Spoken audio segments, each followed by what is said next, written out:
Congratulations to the DLSU Green Archers for winning over the Adamson Sewing Falcons 70 to 55. The Green Archers are back in the finals facing the UP Fighting Maroons in the best of three series. We have Coach Topex Robinson, Kevin Campbell, Joshua David, and Mike Phillips. Coach Topex, congratulations for this victory. So what can you say about your performance today against Adamson? You led by as much as 27 points and advanced to the finals. What can you say? Again, it's nice to be back in the finals, and I guess we also have to acknowledge how Adamson losing Franzman and Kalisaan, which are vital, cogs of Kalisay in their vital cogs of the team. I mean, they still gave a good fight. I mean, that just shows how good that team is. And again, these guys just did what they're supposed to do and just try to honor the game and play their best basketball. And it's nice to be back in the finals.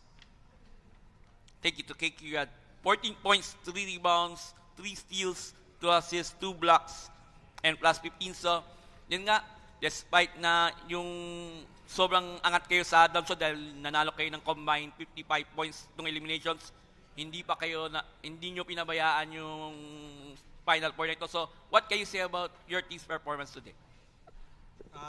Prior to this game, pinag-usapan ng coaches namin kahapon sa team meeting namin na, ayun nga, despite na 55 points yung lamang namin sa kanila, yung margin, magsisimula yun sa 0-0 ulit eh. So, ayun, nag-reset kami, focus on us lang, kung ano yung strengths namin, and then kung ano yung kaya namin control, kinontrol lang namin, and then ayun, may mga ups and downs kami this game, pero yung resiliency, yung brothers keepers namin, ayun, pinakita namin this game. Thank you to Joshua at 11 points, 3 assists, 2 rebounds, 1 steal. So, what can you say about na ito, finals na naman kayo, and you're having a one good season so far. What can you say? Siguro nga, sabi nga ni Coach Topex na masaya kami na bumalik sa finals, pero yun nga, itong game na to, kumbaga, nag-start talaga sa defense namin. Saka yung gusto ko talaga ngayon, yung naglaro kami as a team. Kumbaga, lagi rin nire-remind ng mga coaches na kailangan laruin natin yung laro natin. So, magandang baon to para sa amin. Thank you to Mike. You had 8 points, 8 rebounds, 5 steals, 4 assists, and plus 23. So yun nga, what KQ said, yung mindset nyo, 0-0 against Adamson. So, paano nyo nagawa pag i-maintain itong high level of play nyo? Especially na yung kalaban nyo, sila yung huling pumasok sa Final Four. What can you say? I think I was kind of inspired by the speech that Raven Gonzalez gave before the game. It was all about being in the present. And for me, that's always been something I struggled with, living in the present. He really touched home. He said, don't, wag niyong isipin yung future, yung past nyo, basta dapat palagi nyo nasa present. And for me, it's really just having that trust in my teammates, my trust in the community that, whatever happens, we just stay in the moment. Si God ang bahala sa lahat. And, we just try to do our best and let God take care of the rest. And that really is something that we cling to as a team. And so it's something that, I think it sums up in the next play. You can't get any play back. You can't get a moment back. And like Coach Topex said, when you wake up, you can't get that sunshine back. And so it's just about soaking in the moment, soaking in, this is the last year of Kuya Josh. And it's really going by fast. But if you really take the time to pray and be still with God and sit in the presence of God, you really, time really moves really slow. So, yeah. Okay, thank you. The floor is open for questions.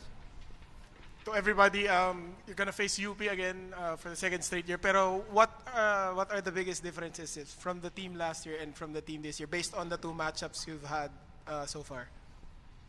Again, what's obvious during those first 2 meetings was, UP didn't have a complete lineup. So I guess that's one thing that we haven't seen. And going back to our field oil meetings, they beat us twice. So that's one thing that we have to remember. If they're going to be a complete team out there, they're going to be, obviously they came here as the number 1 team.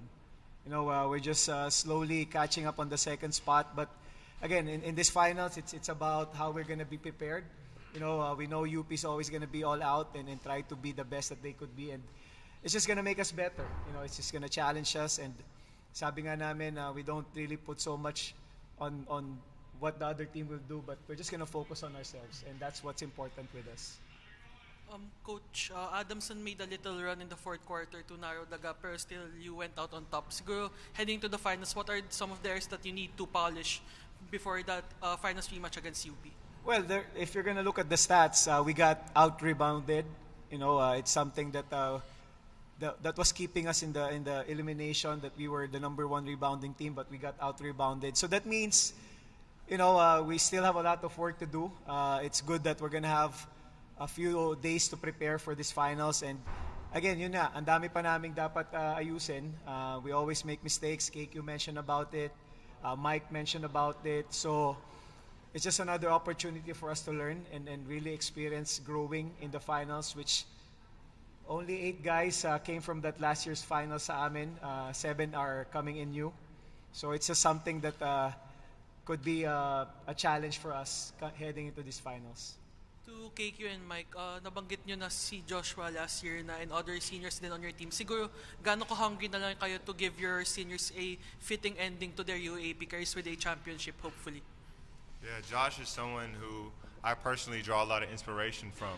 I always say this, but ever since I first came here in LaSalle, he was that kuya to me.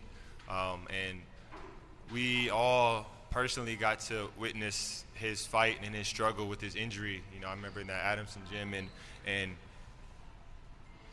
Josh, time may come and it may pass in LaSalle, but what he's leaving behind is going to stay for years and years to come. And I'm not sure if he realizes that, but every little thing he does is part of our culture.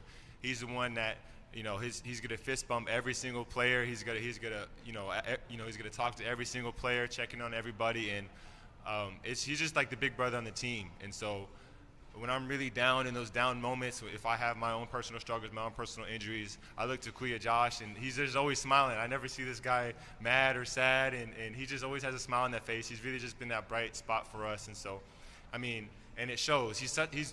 He's one of the best shooters on the team, but he's always looking for his teammates. Ever since D-League, feel loyal, and those are the things that are going to last in our team. Like Coach Topex, told us before in the locker room, we're trying to build something that'll last. We're trying to continue the traditions, and the stuff that Kuya Josh does is so important to us. And even if he leaves, he's still going to be with the team.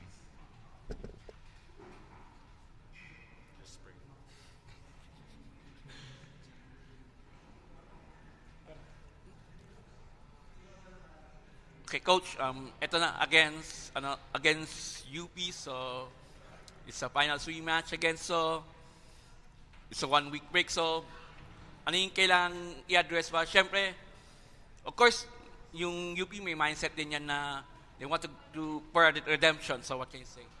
Well, again, I keep on telling this, that we don't know what they will do. We don't have control of what they'll do. We'll have full control of what we're gonna do heading into the finals, and yun lang talaga yung pagtutuuan na namin ng pansin. Sa amin, just having a lot of time to be together is really important. It really builds us, and it's just gonna get us through this championship. Into KQ against UP. I think coming into this finals, ayun nga, 0-0 ulit. No matter what kung ano yung history ng naging games namin ng round 1 and round 2, magsisimula ulit sa panibago eh. So, ayun, mas focus kami, focus on the details sa lahat, come prepared. Ayun nga, finals to eh, kumbaga, bibigay mo na lahat para sa school mo kasi, ayun nga, 3 game lang to, 2,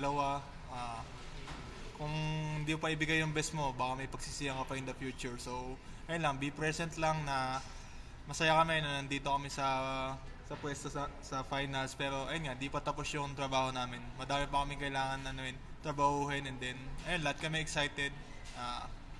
Ayun.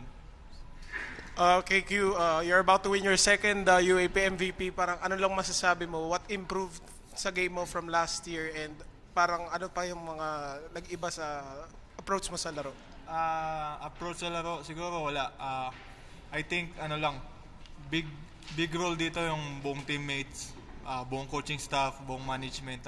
Hindi ko naman makakukuha yung MVP kundi dahil sa kanila. Hindi dahil sa tulong nila, sila yung nag-uplift sa akin every time.